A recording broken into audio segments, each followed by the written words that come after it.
ভালোবাসা এমন কিছু নয় যা আপনি খুঁজে পান। ভালোবাসা এমন একটি বিষয় যা আপনাকে খুঁজে পায়। Good morning dear student.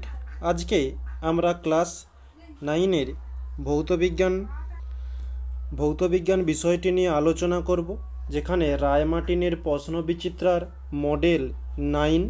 আজকে আমরা এই মডেল 9-এর গ্রুপ এ থেকে শুরু করে গ্রুপ ডি পর্যন্ত প্রত্যেকটি কোশ্চেনের অ্যান্সার আমরা দেখে নেব। আর আজকের এই ক্লাসটি নেওয়ার বিশেষ কারণ, আমাদের যে রুটিনটি রয়েছে, যে ক্লাস 9-এর মঙ্গল বৃহস্পতি শনি, তো শনিবার বিশেষ কারণবশত ক্লাসটি নিতে পারিনি।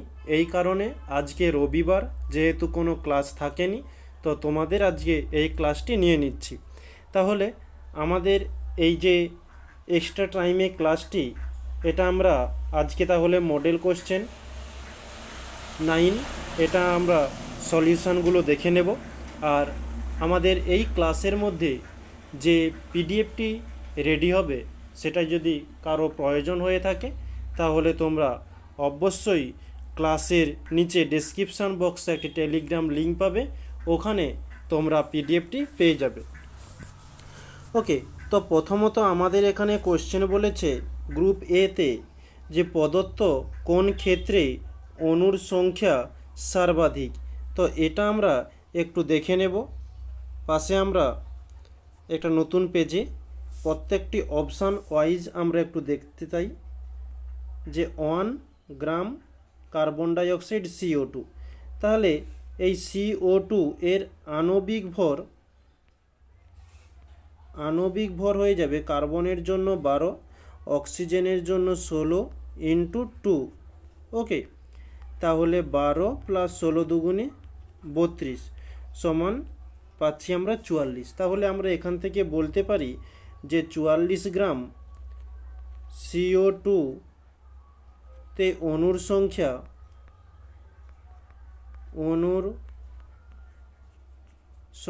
6.022 ইন্টু 10⁻23। তাহলে 1 গ্রামের জন্য কত হবে সেটা আমরা নির্ণয় করতে পারি, যে 6.022 ইন্টু 10⁻23/44। ওকে, তো এটা আমরা ক্যালকুলেশন করলে আমরা পেয়ে যাব 0.1368 ইন্টু 10⁻23। ওকে, এখন আমাদের পরবর্তী অপশানটি যেটি ছিল যে 1 গ্রাম নাইট্রোজেন, তাহলে তার জন্য একটা নতুন পেজে আমরা দেখে নেব যে 1 গ্রাম নাইট্রোজেন মানে N2। তাহলে N2 এর আণবিক ভর হয়ে যাবে 14 ইন্টু 2 সমান 14 দুগুণে 28। তাহলে আমরা বলতে পারি যে 28 গ্রাম N2 এর N2তে অণুর সংখ্যা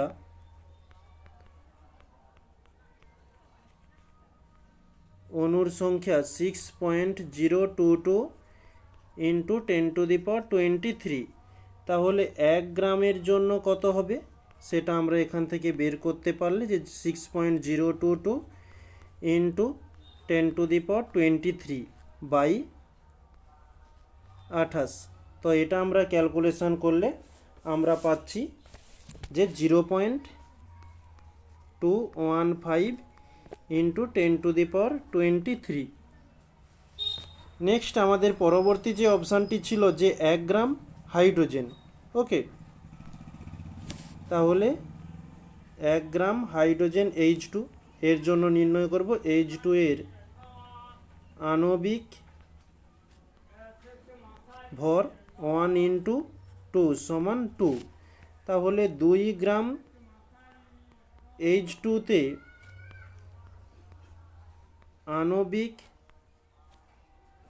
আণবিক হচ্ছে অণুর সংখ্যা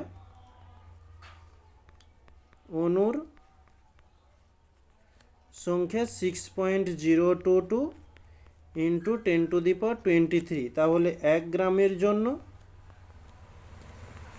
নির্ণয় হবে 6.022 ইন্টু 10⁻23 বাই 2। তাহলে এটি আমরা ক্যালকুলেশন করলে পেয়ে যাব যে 3.011 ইন্টু 10⁻23। ওকে, নেক্সট পরবর্তী আমাদের যে অপশানটি ছিল সেটি যে 1 গ্রাম মিথেন, 1 গ্রাম CH4। তো CH4 এর আণবিক ভর হয়ে যাবে সি এর জন্য 12, এইচের 1, 4টি এইচ রয়েছে তাই 4 দিয়ে গুণ দিলাম, তাহলে 12 প্লাস 4, তাহলে আমরা পাচ্ছি যে 16। তাহলে আমরা বলতে পারি 16 গ্রাম CH4 এ অণুর সংখ্যা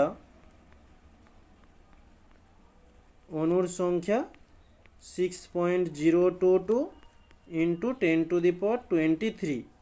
তাহলে 1 গ্রামের জন্য কত নির্ণয় হবে? 6.022 ইন্টু 10⁻23/16। তো এটা ক্যালকুলেশন করলে আমরা পেয়ে যাব 0.376 ইন্টু 10⁻23।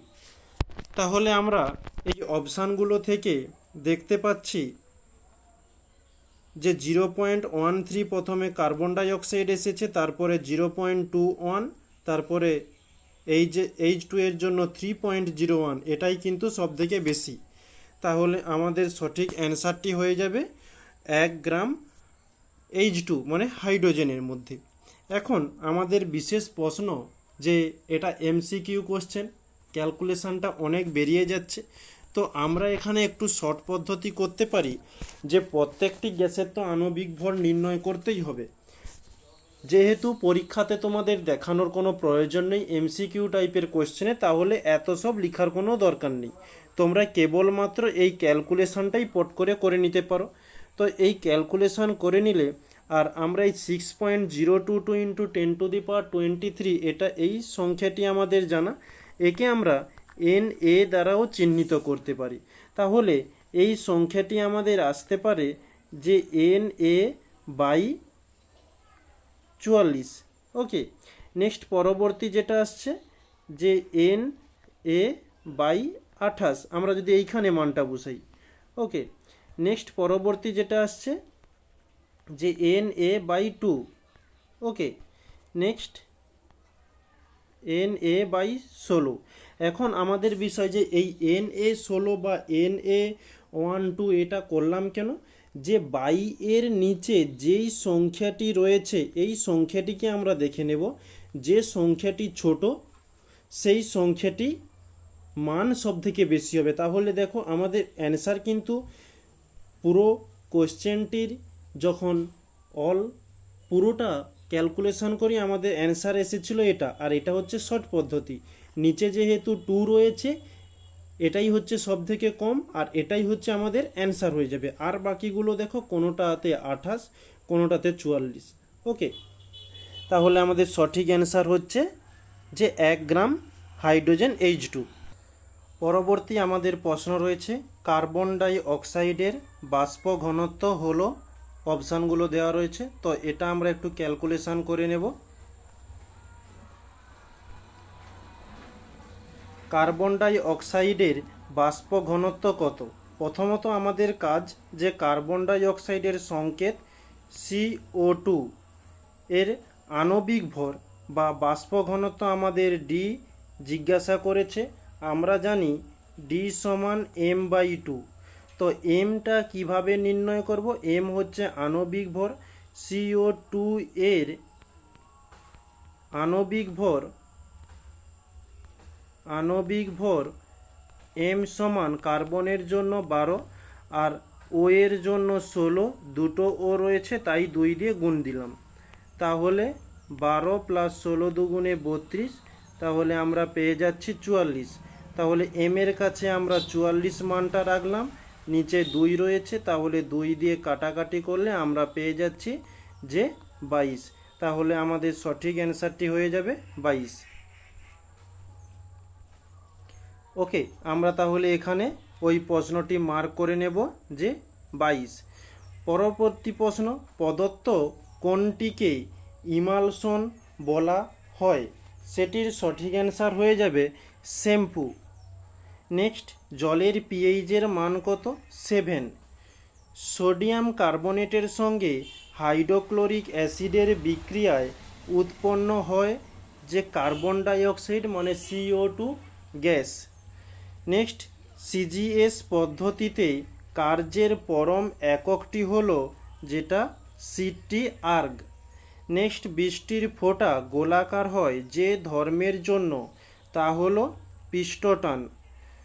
পরবর্তী প্রশ্ন, বার্নৌলির নীতি কোন রাশির সংরক্ষণের ওপর ভিত্তি করে প্রতিষ্ঠিত?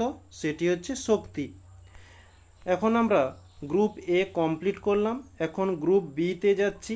গ্রুপ বির প্রথম কোশ্চেনটি দেওয়া রয়েছে, একটি উভধর্মী অক্সাইডের নাম ও সংকেত লেখো। এখানে আমি দুটি লিখে রেখেছি, যে জিঙ্ক অক্সাইড ZnO আর হচ্ছে অ্যালুমিনিয়াম অক্সাইড Al2O3। পরবর্তী প্রশ্ন, একটি অ্যাসিড ক্ষার নির্দেশকের নাম লেখো। এই যে অ্যাসিড ক্ষার নির্দেশক এইগুলো লেখা রয়েছে নিচে, যে লিটমাস, ফেনলফথেলিন, ইথাইল অরেঞ্জ হবে এবং ইথাইল রেডও হয়ে থাকবে। পরবর্তী প্রশ্ন বলছে এসটিপিতে 16 গ্রাম অক্সিজেনের আয়তন কত? তো এটা একটু ম্যাথামেটিক্যাল প্রশ্ন রয়েছে, তাই আমরা পরবর্তী পেজে তুলে ধরেছি। কোশ্চেনটি বলছে এসটিপিতে 16 গ্রাম অক্সিজেনের আয়তন কত? প্রথমত আমাদের জানা দরকার যে অক্সিজেনের সংকেত অক্সিজেনের সংকেতটি হচ্ছে O2। এর আণবিক ভর যেটা ও এর জন্য 16, 2 রয়েছে তাই 2 দিয়ে গুণ দিলাম, 16 দুগুণে 32 এত গ্রাম। তাহলে আমরা করতে পারি যে 32 গ্রাম অক্সিজেনের আয়তন 22.4 লিটার।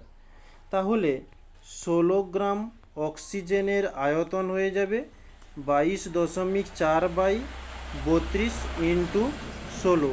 তাহলে 16 2 32, এদিকে গেলে 2 একে 2.2।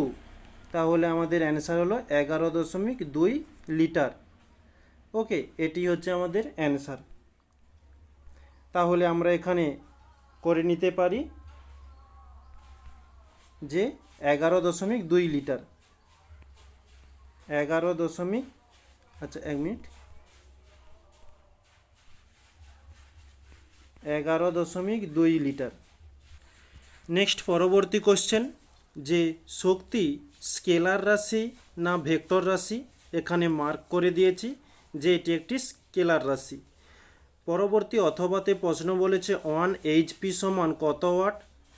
746 ওয়াট। পরবর্তী প্রশ্ন, এমন একটি পদার্থের নাম লেখো যার উষ্ণতা বৃদ্ধিতে দ্রাব্যতা হ্রাস পায়, যেটি হয়ে যাবে কলিচুন। পরবর্তী, পৃষ্ঠটানের মাত্রীয় সংকেত Mt2⁻²। নেক্সট, পারদ ও গ্লিসারিনের মধ্যে কার সান্দ্রতা বেশি? সেটা হয়ে যাবে গ্লিসারিনের।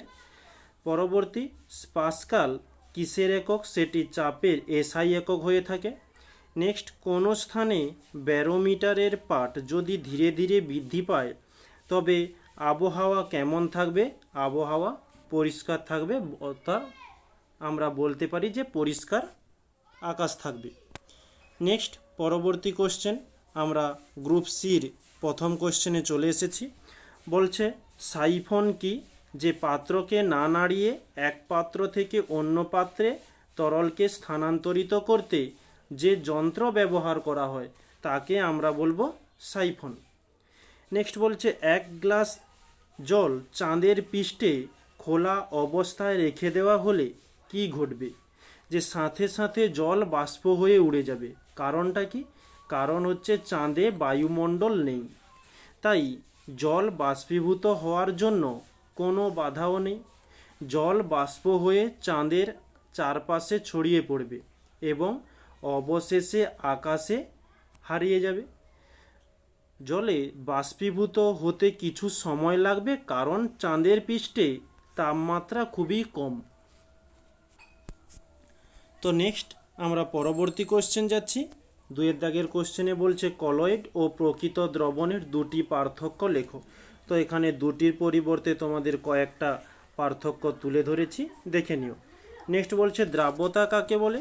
দ্রাব্যতা আমরা পাশেই তুলে ধরেছি এবং দ্রাব্যতা সম্পর্কে আরও কিছু তথ্য দিয়েছি, যদি প্রয়োজন হয় তোমরা নিতে পারো।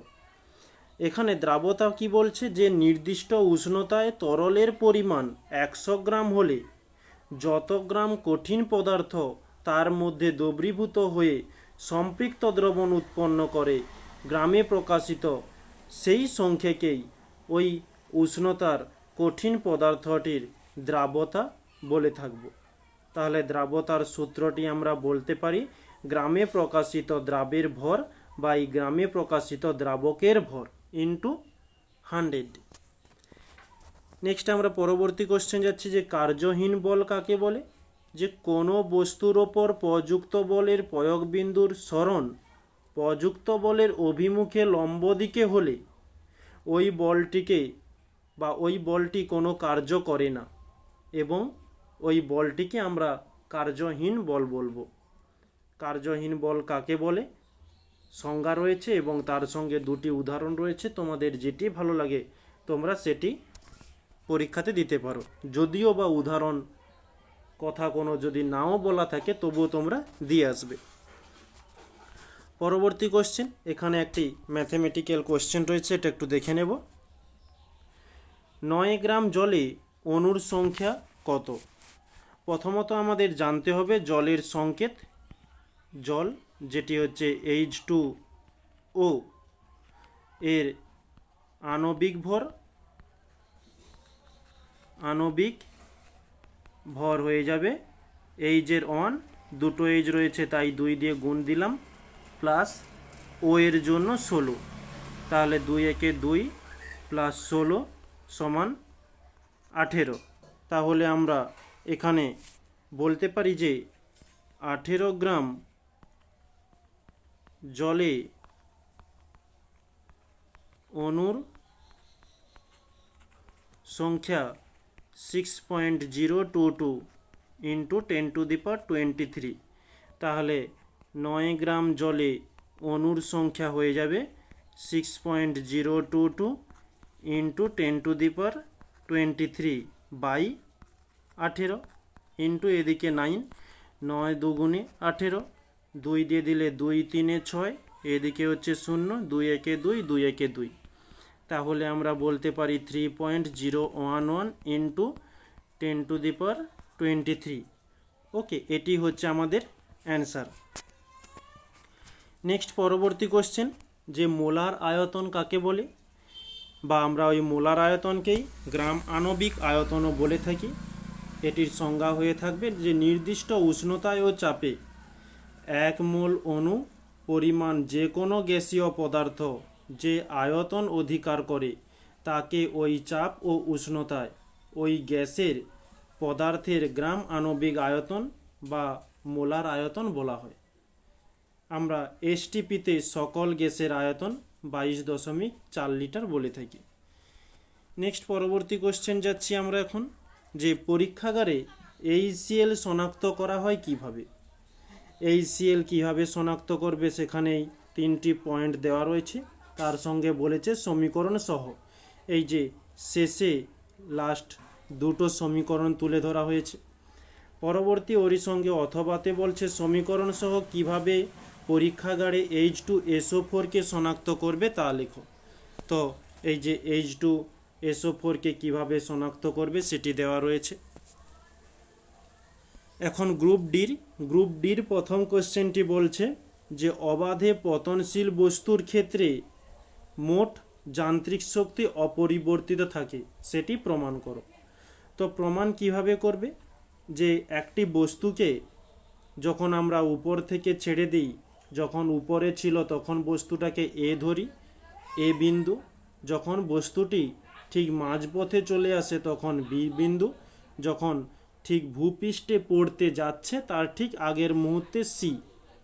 এখন আমরা এই তিনটি বিন্দুর মধ্যে প্রথম বিন্দুর যদি স্থিতিশক্তি এবং যান্ত্রিক শক্তি বা গতিশক্তি লক্ষ্য করি, তাহলে আমরা এ স্থানে গতিশক্তি হয়ে যাবে 0, স্থিতিশক্তি হয়ে যাবে mgh। বি স্থানের জন্য গতিশক্তি হচ্ছে mgh এবং স্থিতিশক্তি পাশের পেজে রয়েছে, স্থিতিশক্তি আমাদের তৈরি হচ্ছে mgh। এখন সি বিন্দুর জন্য গতিশক্তি mgh এবং স্থিতিশক্তি যেটা 0। তো এই আমাদের তিনজনের, তো আমরা যদি এই এ বি সি তিনটি স্থানেরই গতিশক্তি এবং স্থিতিশক্তি পেয়ে গেলাম, আর ওই তিনটি স্থানেরই যদি মোট যান্ত্রিক শক্তি নির্ণয় করি, তাহলে প্রত্যেকটার ক্ষেত্রে আমাদের মোট যান্ত্রিক শক্তি নির্ণয় হচ্ছে mgh, আর বি স্থানের যান্ত্রিক শক্তি mgh এবং সি স্থানেরও যান্ত্রিক শক্তি হয়ে থাকে mgh। তো এটাই আমাদের প্রমাণ করতে বলেছে প্রশ্নের মধ্যে, আর এটি হচ্ছে আমাদের অ্যান্সার হয়ে থাকবে। নেক্সট পরবর্তী কোশ্চেন। তো পরবর্তী কোশ্চেন একটা ম্যাথমেটিক্যাল কোশ্চেন রয়েছে।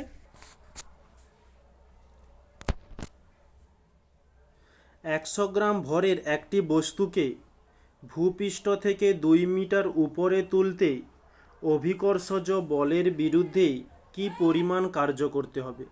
প্রথমত আমাদের এরকম টাইপের কোশ্চেনে কাজ, যে প্রশ্নের মধ্যে যেটা রয়েছে সেটাকে আগে মার্ক করে নেওয়া। বলেছে 100 গ্রাম ভর, তাহলে m সমান হয়ে যাবে 100 গ্রাম। তারপর বলছে 2 মিটার উপরে তুললে, মানে এইচ সমান বলে দিয়েছে যে 2 মিটার। এখন বলছে কি পরিমাণ কার্য করতে হবে, ডাব্লু সমান জিজ্ঞাসা চিহ্ন। তাহলে আমরা একটা সমীকরণ জানি, বা আমরা এখান থেকে বলতে পারি, আর এখানে আমাদের এই প্রশ্নের মধ্যে যে ডাব্লুর কথা বলেছে, মানে যে পরিমাণ কার্য, মানে অভিকর্ষজ বলের বিরুদ্ধে কার্য করতে বলেছে, এর অর্থ হচ্ছে স্থিতিশক্তি। আমরা এখানে ডাব্লুর পরিবর্তে আমরা এখানে স্থিতিশক্তিও করতে পারি, বা আমরা একটু লিখে দিই যে অভিকর্ষজ বলের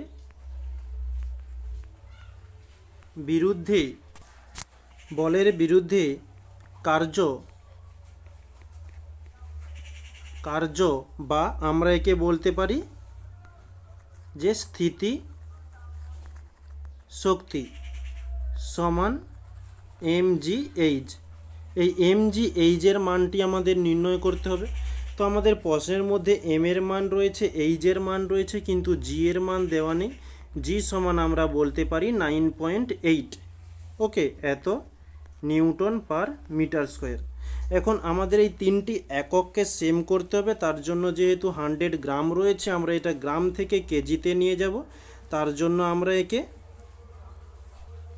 একে আমরা 1000 দিয়ে ভাগ দেব, ওকে। তাহলে 1000 দিয়ে ভাগ দিলে উপরের দুটো শূন্য নিচের দুটো শূন্য কেটে গেল, তাহলে আমরা এখানে পেয়ে যাব যে 1/10 কেজি। এখন আমরা এই সমীকরণের মধ্যে মানটা পুট করব। m এর মান বের হলো 1/20, মানে 1/20, ইন্টু g এর মান 9.8, ইন্টু h এর মান 2। এটা যদি আমরা ক্যালকুলেশন করি তাহলে চলে আসছে এদিকে 10। তাহলে নিচে যেহেতু একটা সংখ্যা রয়েছে, উপরে বা এই পয়েন্টটা তুলে দিলে নিচে হয়ে গেল 10, নিচে দুটো শূন্য হয়ে গেল। তাহলে উপরে যে সংখ্যাটি রয়েছে, দুটো সংখ্যার শেষ থেকে দুটো সংখ্যার পরে দশমিক হয়ে যাবে, তাহলে 0.98 এত, ওকে। আচ্ছা, 1 মিনিট, আমরা এখানে মানটা একটু ভুল বসে ফেলেছি, 1/20 করেছি, যেখানে 1/10 আসছে। 1 মিনিট,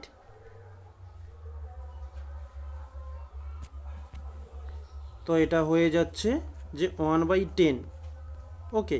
তাহলে 2 দিয়ে দিলে 2 5 10, আর এখানে পয়েন্ট তুললে হয়ে যাচ্ছে 10। তাহলে 10 গুণিতক 5 সমান 50, 98/50 সমান, একে যদি আমরা ক্যালকুলেশন করি পেয়ে যাব 1/1 ইন্টু বা 1.9 ইন্টু বলছি 1.96 এত জুল। ওকে, এটি হচ্ছে আমাদের অ্যান্সার। নেক্সট পরবর্তী কোশ্চেন। তো এখানেও একটি ম্যাথমেটিক্যাল প্রশ্ন রয়েছে, এটা একটু দেখে নেব। 25 ডিগ্রি সেলসিয়াস উষ্ণতায় প্রস্তুত একটি লবণের, এটি লবণ হবে, লবণের 80 গ্রাম সম্পৃক্ত দ্রবণকে বাষ্পীভূত করলে 30 গ্রাম লবণ পাওয়া যায়। 25 ডিগ্রি সেলসিয়াস উষ্ণতায় ওই লবণের দ্রাবতা কত? এখানে আমাদের প্রশ্নের মধ্যে দ্রবণ সমান বলে দিয়েছে 80 গ্রাম, আর দ্রাব বলেছে দ্রাব সমান 30 গ্রাম। এখন আমাদের এই সমীকরণ থেকে, মানে এই দুটো মান থেকে দ্রাবক নির্ণয় করতে হবে। তাহলে আমরা জানি যে দ্রবণ সমান দ্রাবক প্লাস দ্রাব। তাহলে দ্রবণের আমরা যেহেতু দ্রাবকটি নির্ণয় করব, তাহলে দ্রাবক সমান দ্রবণ মাইনাস দ্রাব, এটি আমাদের নির্ণয় হয়ে আসবে।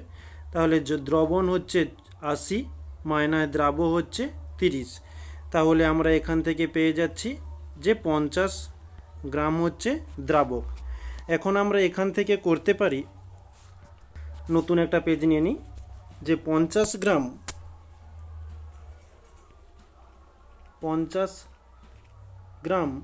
দ্রাবকে দ্রাব দ্রবীভূত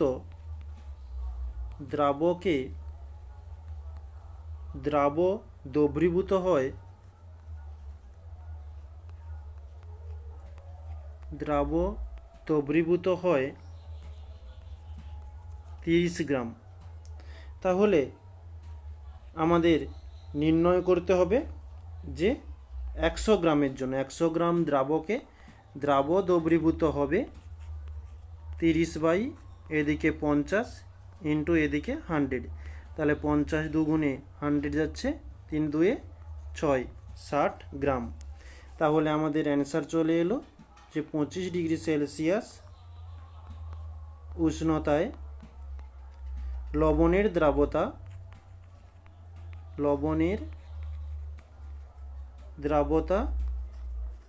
60 গ্রাম। ওকে, নেক্সট পরবর্তী কোশ্চেন বলছে নাইট্রিক অ্যাসিডের শনাক্তকরণে বলয় পরীক্ষাটি সমীকরণ সহ লেখো। এই যে বলয়ের পরীক্ষার সমীকরণ দেওয়া রয়েছে এবং তার সাপেক্ষে কিছু ভাষা দিয়ে খুব সুন্দরভাবে দেওয়া রয়েছে, তোমরা দেখে নিও। নেক্সট পরবর্তী কোশ্চেন, যে অম্ল বৃষ্টি কাকে বলে? যে বাতাসে উপস্থিত প্রধান carbon dioxide, sulphur dioxide, nitrogen, nitrogen dioxide বৃষ্টির জলের সাথে মিশে বিভিন্ন অ্যাসিড উৎপন্ন হওয়ার ফলে বৃষ্টির জলে স্বাভাবিক অম্লকতার মাত্রা বৃদ্ধি পায়, মানে বৃদ্ধি করে। এই বৃদ্ধিপ্রাপ্ত আম্লিক মাত্রাযুক্ত অ্যাসিডকেই আমরা অম্লবৃষ্টি বা অ্যাসিড রেন বলে থাকি। ওরই সঙ্গে বলছে পরিবেশের ওপর অম্লবৃষ্টির দুটি ক্ষতিকারক প্রভাব। এখানে তোমাদের 4টে তুলে ধরা রয়েছে, তোমাদের যেটা ভালো লাগে সেটা করতে পারো, বা আমি একটু বিশেষভাবে বলে দিই যে এই অম্লবৃষ্টির ফলে আমাদের মাটির অম্লতা বৃদ্ধি পায়, যার ফলে চাষবাস অনুর্বর, মানে চাষবাস ঠিকভাবে হয় না, মাটিগুলো অনুর্বর হয়ে পড়ে। এবং এই অম্লবৃষ্টি গাছের মধ্যে পড়ার ফলে গাছের যে ক্লোরোফিল রয়েছে বা সবুজ যে কালারটি রয়েছে সেটি নষ্ট হয়ে যায়। এছাড়া মানবের ত্বকে পড়লে ত্বক ক্যান্সার, এছাড়াও বহু ধরনের সমস্যা রয়েছে। নেক্সট পরবর্তী কোশ্চেন, যে 1 মোল এর সংজ্ঞা দাও। 1 মোল, যাকে আমরা এই যে সংজ্ঞা রয়েছে, কোনো পদার্থের 1 মোল বলতে সেই পরিমাণ পদার্থকে বোঝায় যার মধ্যে ওই পদার্থের উপাদান কণিকার সংখ্যা কার্বন 12 আইসোটোপের 0.012 কেজি পরিমাণে যত সংখ্যক কার্বন পরমাণু বর্তমান তার সমান হয়ে থাকে। ওকে, নেক্সট এখন আমরা পরবর্তী কোশ্চেন, একটা ম্যাথমেটিক্যাল কোশ্চেন রয়েছে, এটা একটু আমরা দেখে নেব ছোট্ট করে।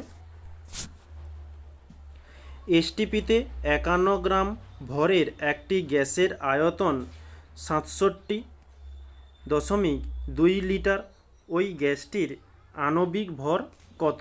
তাহলে আমাদের এখানে যা দেওয়া রয়েছে যে এসটিপিতে 67.2 লিটার গ্যাসের ভর হয়ে যাবে 51 গ্রাম। তাহলে ওই এসটিপিতেই 22.4 লিটার গ্যাসের ভর হবে কত? 51/67.2 ইন্টু 22.4, এদিকের দশমিক তুললে 10, এদিকের দশমিক তুলে দিলে উপরে 10, উপরের 10 নিচের 10 কেটে গেল। এখন যদি আমরা 2 দিয়ে কাটাকাটি করি তো 2 3 6, 2 3 6, 2 6 12, 2 1 2, 2 1 2, 2 2 4 হচ্ছে। এখন এরপরেও যদি 2 দিয়ে দেওয়া হয়, 2 5 10, 2 6 12, এদিকে 2 1 2, 2 6 12, 2 8 16। ওকে, এরপরেও যদি আমরা 2 দিয়ে দিই যে 2 2 4, 2 8 16, এদিকে 2 8 16, 2 4 8, এরপরেও 2 দিয়ে চলে যাবে যে 2 4 8, 2 2 4, এদিকে 2 1 2, 2 4 8, এরপরে যদি একেবারে 14 দিয়ে দেওয়া হয়, 14 1 14, 14 3 42। ওকে, আর 3 দিয়ে দিলে 3 দিলে 3 1 3 হচ্ছে, 3 7 21। ওকে, তাহলে আমাদের অ্যান্সার এলো 17 গ্রাম। তাহলে আমরা এখান থেকে বলতে পারি অতএব গ্যাসের আণবিক ভর সমান 17 গ্রাম। এটি হচ্ছে আমাদের অ্যান্সার। নেক্সট পরবর্তী কোশ্চেন, এখানে কিছু তথ্যর আকারে বলেছে যে চন্দ্র পৃষ্ঠে সাইফন ক্রিয়াশীল হয় না কেন? তার কারণ হচ্ছে বায়ুর অনুপস্থিতি। আচ্ছা, এটি হচ্ছে অনুপস্থিতি হবে। নেক্সট বলছে কৃত্রিম উপগ্রহে আর্কিমিডিসের নীতি প্রযোজ্য নয়, কারণ বায়ু ও তরলের অনুপস্থিতি। আবার এখানে স্পেলিংটা একটু ভুল হয়ে গেছে, অনুপস্থিতি। নেক্সট, সোডা ওয়াটার বোতলের ছিপি খুললে বুদবুদ বেরিয়ে আসে, তার কারণ কি? যে কার্বন ডাইঅক্সাইড নির্গত হয়। নেক্সট পরবর্তী প্রশ্ন, হুকের সূত্রটি বিবৃতি করো এবং ব্যাখ্যা করো, যার মধ্যে হুকের সূত্রটি বলা হচ্ছে স্থিতিস্থাপক সীমার মধ্যে পীড়ন ও বিকৃতি পরস্পর সমানুপাতিক, যেখানে আমরা বলতে পারি পীড়ন সমানুপাতি বিকৃতি। এর এককও দেওয়া রয়েছে, দেখে নিও। নেক্সট ওরই সঙ্গে বলছে ইয়ং গুণাঙ্কের সংজ্ঞা লেখো। ইয়ং গুণাঙ্ক বলছে স্থিতিস্থাপক সীমার মধ্যে অনুদৈর্ঘ্য পীড়ন ও অনুদৈর্ঘ্য বিকৃতির অনুপাতকেই আমরা ইয়ং গুণাঙ্ক বলে থাকব। এখন আজকে মোটামুটি আমাদের ক্লাসের মধ্যে যা কিছু বিষয় ছিল আমরা সব কিছু প্রায় পুরোভাবে কমপ্লিট করেছি।